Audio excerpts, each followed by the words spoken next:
চীনের সাথে বাণিজ্য চুক্তি করে যুক্তরাষ্ট্রকে কড়া বার্তা দিয়েছে কানাডা।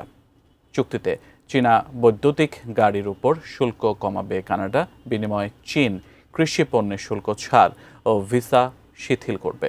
এতে যুক্তরাষ্ট্র নির্ভর নীতি থেকে কানাডার সরে আসার ইঙ্গিত মিলছে, যদিও এ নিয়ে অসন্তোষ প্রকাশ করেছে হোয়াইট হাউস।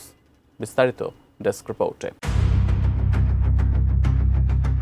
চীনের সাথে বাণিজ্য চুক্তি করে কানাডা এবার কড়া এক বার্তা দিয়েছে ট্রাম্প প্রশাসনকে। ট্রাম্প প্রশাসন যখন বন্ধু দেশগুলোর ওপর শুল্ক আরোপে ব্যস্ত, ঠিক সে সময় এলো এমন এক খবর।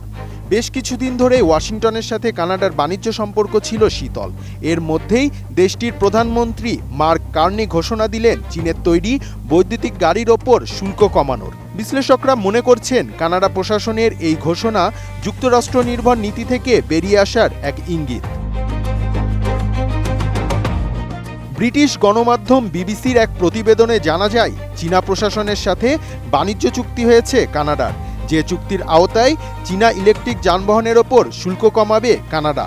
এর বিনিময়ে কানাডার কৃষি পণ্যের ওপর পাল্টা শুল্ক কমানোর চুক্তি করেছে চীন। পাশাপাশি কানাডার নাগরিকদের জন্য ভিসা বিধিনিষেধ শিথিল করার প্রতিশ্রুতিও দিয়েছে বেইজিং।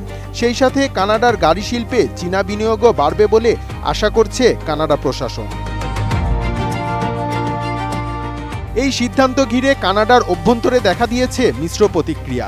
অন্টারিও প্রদেশের সরকার প্রধান ডার্ক ফোর্ড চুক্তির সমালোচনা করে বলেন, এতে দেশীয় উৎপাদন খাত ক্ষতিগ্রস্ত হতে পারে এবং কর্মসংস্থান ঝুঁকির মুখে পড়বে।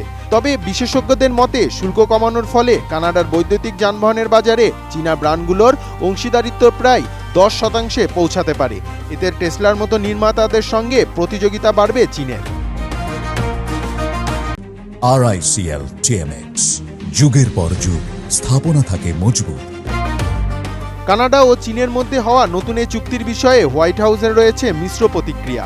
যুক্তরাষ্ট্রের বাণিজ্য প্রতিনিধি জেমিসন গ্রিয়ার মনে করছেন চুক্তিটি একটি সমস্যাজনক চুক্তি।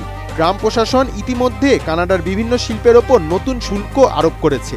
এছাড়াও মার্কিন যুক্তরাষ্ট্র, মেক্সিকো ও কানাডার মধ্যে বাণিজ্য চুক্তি দুর্বল করার হুমকিও দিয়ে রেখেছে ট্রাম্প প্রশাসন।